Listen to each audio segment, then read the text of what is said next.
Best varicose veins చికిత్సనే పొందండి. నొప్పి లేని చికిత్స కోసం సంప్రదించండి ఎవిస్ హాస్పిటల్.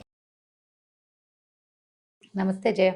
రమగారు, పూజ గదిలో నీటి పాత్ర ఉంచాలి అని అంటుంటారండి. దీనికి ఏదైనా కారణం ఉందంటారా? పూజ గది ఉన్నవాళ్ళు ఎంతమందికి ఉంటాయి పూజ గదులు? అవును కదా. దేవుడికి ఒక గూడు, ఒక గూడో ఒక చెక్క మీద దేవుని పెట్టుకుంటాం. వంటింట్లోనే ఒక గూడు, ఒక ర్యాక్లో ఏర్పరచుకోవచ్చు. హాల్లో ఏదో ఒక పక్కన పెట్టుకుంటాం. ఇంట్లో రాగానే ఒక పక్కన పెడతాం. దేవుడి గది అంటూ ప్రత్యేకంగా ఉంటే విధానం వేరేగా ఉంటుంది.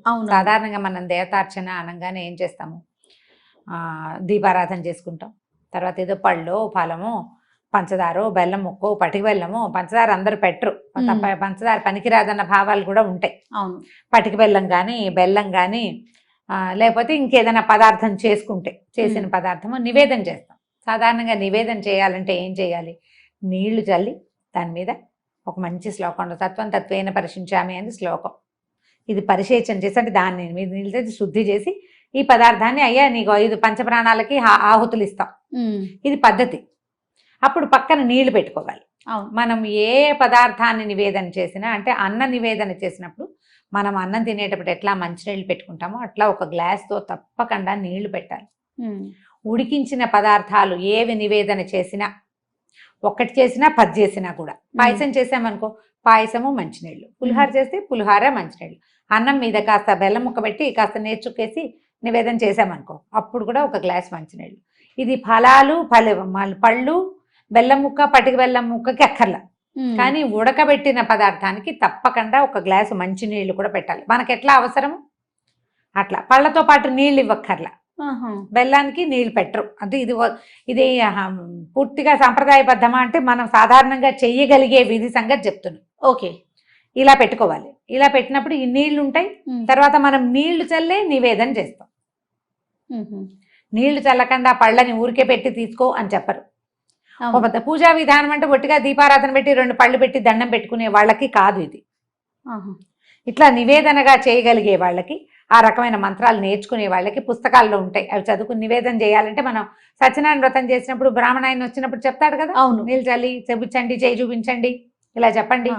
మనకు మంత్రం చెప్పకపోయినా ఆయన మంత్రం చెప్తాడు, మనతో క్రియ చేయిస్తాడు. అవును కదా. అది అలవాటు చేసుకుంటే ఇలా చేసినప్పుడు మనం నీళ్లు పట్టుకెళ్తాం కదా నివేదన చేయటానికి పోనీలుగా, ఆ నీటిని అక్కడే ఉంచచ్చు. నీళ్లు జీవనాధారం. నీరు ఎక్కడుంటే అక్కడ జీవం ఉంటుంది. నీరు లేని చోట జీవం ఉండదు కదా. ఆ నీటికి ఆధారభూతమైన వాడు నారాయణుడు, విష్ణుమూర్తి. ఎక్కడ నీరుంటుందో అక్కడ విష్ణువు యొక్క ఇది ఉంటుంది. ఆయన అక్కడ ఉన్నట్టే, జీవం ఉన్నట్టు. మన కథ నడుస్తుంది కదా. నీరు లేకపోతే ఏముంది? పక్షులు కూడా నీటి కోసం వలసపోతాయి వెతుక్కుంటూ, జంతువులు నీటి కోసం వెతుకుతాయి. మనము నీరే కదా మన జీవనాధారం. గాలి ఎంత అవసరమో నీరు కూడా అంతే అవసరం. నీటిలో ఉండేది గాలే కొంత. అవును అవును కదా. కాబట్టి ఈ నీటిని ఇలా గనక దైవం ఎక్కడ పెట్టుకుంటామో అక్కడ నీటిని గనక ఉంచితే అక్కడున్న జీవశక్తి వృద్ధి అవుతుందని ఒక నమ్మకం.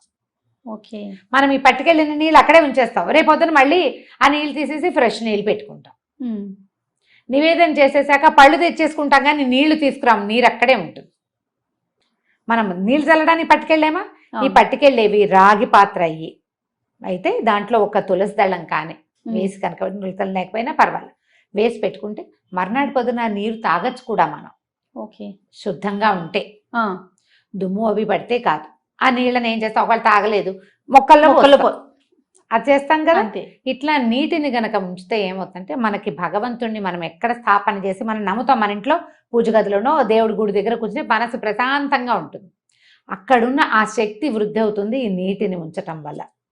ఒకవేళ మనకి ఇలా అవకాశం లేదు, గది లేదు, కింద కూర్చునే వీలు లేదు, ఎక్కడో గోడకు ఒక చెక్క పెట్టుకున్నాము, దేవుడి పటాలన్నీ పెట్టుకుంటాం. తెల్లవారుగానే ఏదో 2 పువ్వులు పెట్టుకుని కాస్త దీపం పెట్టుకుని అగరత్తులు వెలిగించు దండం పెట్టుకుంటాం.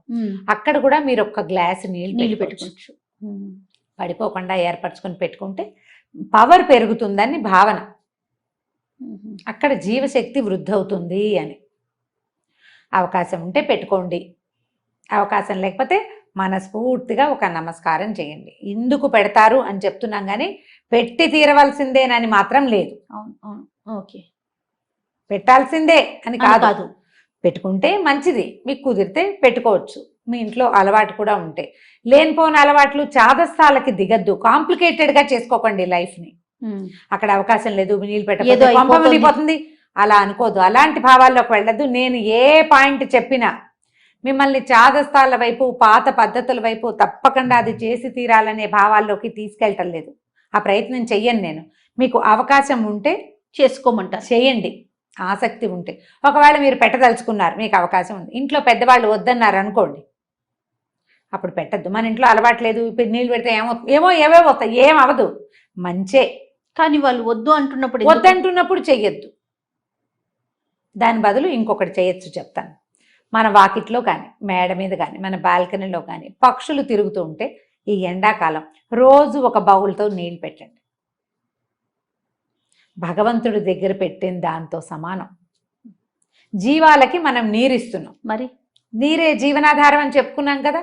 ఆ నీటిని ఇచ్చినందుకు భగవంతుడు మనని కరుణిస్తాడు. ఇది గొప్ప సహాయంగా పరిణమిస్తుంది. ఎలా దేవుడి దగ్గర నీళ్లు పెడితే ఫలితమో, పక్షులకి నీరు పెట్టినా కూడా అంత మంచి ఫలితం కూడా లభిస్తుంది. ఆహారం వేయకపోయినా పర్వాలేదు, అవి పురుగులో ఒడ్లో ఏవో ఒకటి వెతుక్కుని తింటాయి. నీటికి ఆవురావురు అనిపోతూ ఉంటాయి, మనలాగానే అవిను. అవును. వాడు ఎండలేని చోట కొంచెం నీరు పెట్టండి. ఒకవేళ అలా కుదరనప్పుడు ఇలా చేసుకోండి. ఇది మంచిది, మనకు ప్లస్ అవుతుంది, పాజిటివ్ ఎనర్జీ. అది అవకాశాన్ని బట్టి చేయండి. దీన్ని అయితే ఎవరు కాదనేది కాదు కదా. ఎవరు కాదంటారు కదా. అది పెద్దవాళ్ళు కాదంట, మన ఇంట్లో అలవాటు లేదు, మనకి లేదు, లేనిపోని చాదస్తాలకి వెళ్ళొద్దు, అలాంటివి ఏమైనా ప్రశ్నలే ఉండవు. ఉండకుండా ఉంటుంది. ఇది మంచి పద్ధతి. సూపర్ అమ్మ గారు, నమస్తే అండి. నమస్తే చేయండి.